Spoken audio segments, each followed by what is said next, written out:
அனைவருக்கும் வணக்கம். தமிழர் நாட்டு விளையாட்டுக்கள் என்னும் இப்பகுதியில் முந்தைய காணொளியில் ஆண்கள் விளையாடக்கூடிய விளையாட்டுக்களில் 2 வகையான விளையாட்டுக்கள் குறித்து கண்டோம். இன்றைய காணொளியில் பெண்கள் விளையாடக்கூடிய விளையாட்டுக்கள் மற்றும் சிறுவர் சிறுமியர் விளையாடக்கூடிய விளையாட்டுக்கள் குறித்த பதிவுகளை காணலாம். பெண்கள் விளையாடக்கூடிய விளையாட்டுக்களில் நொண்டியாட்டம், பல்லாங்குழி, தாயம் ஆகியன முக்கியமான இடத்தை பெறுகிறது. அதில் பல்லாங்குழி என்று பார்க்கும்போது பல்லாங்குழி, பன்னாங்குழி, பன்னாங்குழி, பல்லாங்குழி, பதினாங்குழி, பாலாடும் குழி, பாண்டி என பல பெயர்களில் இது வழங்கப்படுகிறது. பல அழகிய குழிகளை வைத்துக்கொண்டு இவ்வாட்டம் ஆடப்பெறுவதால் பல் ப்ளஸ் அம் ப்ளஸ் குழி பல்லாங்குழி எனவும் இவ்விளையாட்டு அழைக்கப்படுகிறது. அதற்கு அடுத்தபடியாக தட்டாங்கல் என்று பார்க்கும்போது இலக்கியத்தில் கலங்காடுதல் என்னும் பெயரில் இவ்விளையாட்டு குறிக்கப்படுகிறது. சங்க காலத்தில் கலங்கு என வழங்கப்பட்ட ஆட்டமே இன்று தட்டாங்கல் என ஆடப்படுகிறது. இது அம்மானை எனும் கலங்கு, அம்மானை, ஊசல் ஆகியன பெண்கள் விளையாடக்கூடிய விளையாட்டுகளில் சங்க பெயர்களில் அழைக்கப்படுகிறது. இன்றைய அம்மானை ஆட்டம் என்பது தட்டாங்கல்லினை குறைக்கும். கலங்கினை அதாவது கையாட்டு வட்டு என்று குறிப்பிடும் போக்கு இலக்கியத்தில் காணப்படுகிறது. பெண்கள் பெதும்பை பருவத்தில் இதில் ஆண்பால் பெண்பால் பருவங்கள் 7 வகையான பருவங்கள் பொதுவாகும்.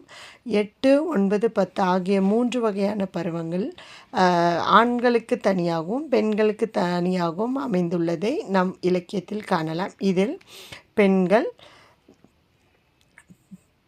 பெதும்பை பருவத்தில் கலங்கு விளையாடுவதாகும்.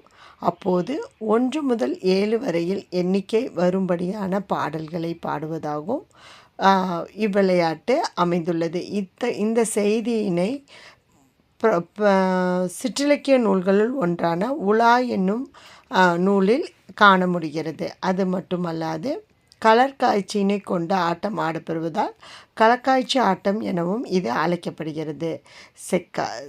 செக்காய் என்றும் கூறப்படும் கூழாங்கற்களை மேலே தூக்கி போட்டுவிட்டு அவை கீழே விழுவதற்குள் தரையை தட்டி பிடிக்கும் முறை விளையாட்டில் இடம்பெறுவது கொண்டு தட்டாங்கல் எனவும் அழைக்கப்படுகிறது. பெண்கள் வட்டமாக உட்கார்ந்து கொண்டு சிறிய சிறிய கூழாங்கற்களை மேலே போட்டு கீழே உள்ள கற்களை எடுத்து விளையாடுவது தட்டாங்கல் என அழைக்கப்படுவது.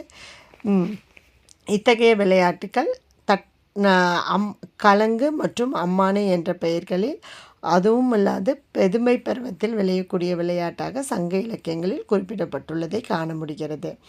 அடுத்ததாக மஞ்சள் நீர் தெளித்தல் எனும் விளையாட்டில் பழந்தமிழரிடம் நீர் விளையாட்டு என்ற ஒரு விளையாட்டு இருந்திருப்பதை இதன் வழி காண முடிகிறது. அவ்வமயம் பெண்கள் சிவப்பு வண்ணம் கலந்த நீரை துருத்திகளிலும் பெரிய துருத்திகளிலும் நிரப்பி ஆடவர் மீது இடையறாமல் தெளித்து விளையாடியதாக இவ்விளையாட்டு அறியப்படுகிறது. இதற்கு பரிபாடல் வரிகள் சான்றாக அமைந்துள்ள இலக்கியங்களில் பரிபாடல் என்னும் நூலில் இதற்கான சான்று ஆதாரங்கள் உள்ளதை காண முடிகிறது.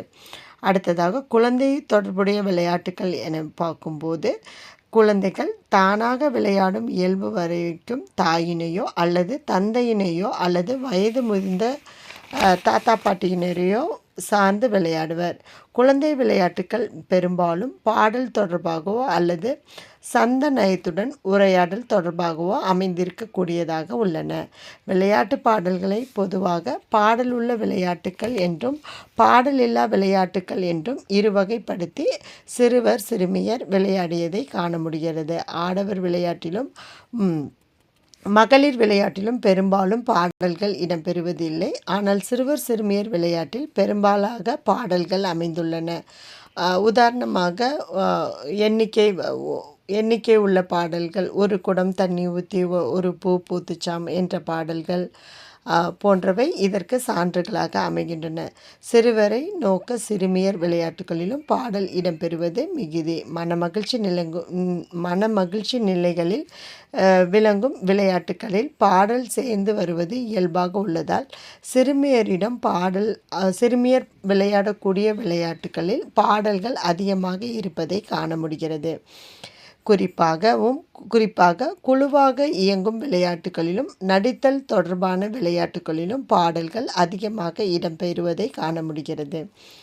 இவ்வாறாக தமிழர் நாட்டு விளையாட்டுக்கள் என்னும் இம்மூன்று காணொளிகளிலும் விளையாட்டுக்கள் எவ்வாறு அவர்களின் வாழ்வில் முக்கியம் இடத்தை பெற்றுள்ளன என்பதனை குறித்த செய்திகளை கண்டோம். அது மட்டுமல்லாது ஆடவர் விளையாடக்கூடிய விளையாட்டுகளுக்கும் பண்பாட்டிற்குமான தொடர்புகள், பெண்கள் விளையாடக்கூடிய விளையாட்டுக்கள் மற்றும் சிறுவர் சிறுமியர் விளையாடக்கூடிய விளையாட்டுக்கள் என விளையாட்டுக்களின் மூலமாக விளையாட்டுக்கள் எவ்வாறு அவர்கள் வாழ்வில், அதாவது பழந்தமிழர் வாழ்வில் மட்டுமல்லாது இன்றைய நமது வாழ்விலும் விளையாட்டுக்கள் எத்தகைய முக்கியத்துவம் பெற்றுள்ளது என்பதனை குறித்த செய்திகளை கண்டோம். நன்றி, வணக்கம்.